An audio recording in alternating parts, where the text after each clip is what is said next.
পদ্মা সেতুর ঠিক জাজিরা প্রান্তের অর্থাৎ পদ্মা সেতু থেকে পূর্ব দিকে যে পূর্ব নাডুবা ইউনিয়নটি রয়েছে সেখানে জিরো পয়েন্ট থেকে ঠিক 1 কিলোমিটার দূরে রয়েছে আমরা এই মুহূর্তে। এটি হচ্ছে পালেচর ইউনিয়নের 1 নং ওয়ার্ডের কাথুরিয়া গ্রাম। এখানে আমরা দেখতে পেয়েছি যে সকাল থেকেই অর্থাৎ ভোর থেকে কিন্তু এখানে ভাঙন শুরু হয়েছে। ইতিমধ্যে আমরা দেখেছি যে এখানে প্রায় 10 থেকে 12টি ঘরের সরিয়ে নেওয়া হচ্ছে এবং এর পাশাপাশি যে সড়ক রয়েছে সেই সড়কটাও অনেক অংশেই ভেঙে পড়েছে এবং ইতিমধ্যে আমরা যেটা দেখতে পাচ্ছি সেখানেও ভাঙন অব্যাহত রয়েছে।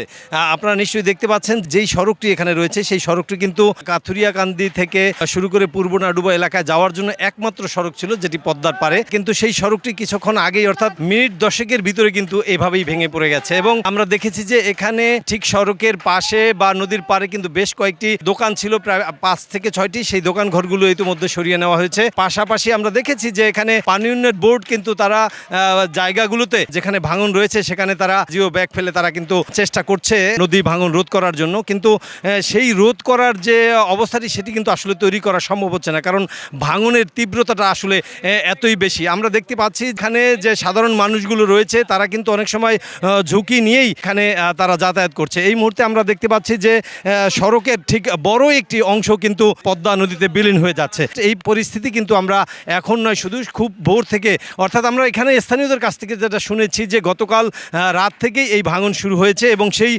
ভাঙনের তীব্রতাটা এত বেশি হয়ে দাঁড়িয়েছে 10টা থেকে শুরু করে আরও বেশি ভাঙন শুরু হয়েছে এবং এই মুহূর্তে আপনি দেখতে পাচ্ছেন যে মুহু করে এক একটা করে কিন্তু আপনার সড়কের যে অংশ সেটি কিন্তু পদ্মা নদীতে বিলীন হচ্ছে। আমরা দেখেছি যে স্থানীয় লোকজন তারা কিন্তু বারবার এখান থেকে সরিয়ে নেওয়ার চেষ্টা করছে, কিন্তু এই দ্রুত সময়ের মধ্যে ঘর সরিয়ে নেওয়ার মতো যেই ধরনের ব্যবস্থাপনা বা সাধারণ মানুষকে যেই ধরনের সহযোগিতা পাওয়ার উচিত সেই ধরনের সহযোগিতা তারা পাচ্ছে না, কারণ এত দ্রুত সময়ের মধ্যে এত বড় ধরনের একটি ভাঙন এটি কিন্তু আসলে একটি মানুষের জন্য একটি বিস্ময়কর অবস্থায় দাঁড়িয়েছে। আমার চারপাশে আমি যেদিকেই দেখছি সব দিকেই কিন্তু ভাঙনের পরিবেশ সৃষ্টি হয়েছে। পানি উন্নয়ন বোর্ডের শরীয়তপুরের এই জাজিরা উপজেলার উপসহকারী প্রকৌশলী রয়েছেন, আমি তার সাথে কথা বলেছি। তিনি আমাকে যেটা জানিয়েছেন যে এখানে তারা সকাল থেকে অর্থাৎ গতকাল রাত থেকেই তারা কিন্তু এখানে ইমার্জেন্সি বেসিসে কাজ করছেন এবং এই ইমার্জেন্সি কাজ করতে যেয়ে কিন্তু তাদের অনেকটাই সমস্যার মধ্যে পড়তে হচ্ছে, কারণ এখানে ভাঙনের তীব্রতার কারণে তারা সেখানে কোন দিক দিয়ে আসলে তারা জিও ব্যাগ ডাম্পিং করবে বা কোন দিক দিয়ে তারা ফেললে যে আসলে পদ্মা নদীর এই অবস্থাটা আসলে থামিয়ে রাখতে পারবে সেই বিষয়টি কিন্তু আসলে তারা পারছে না।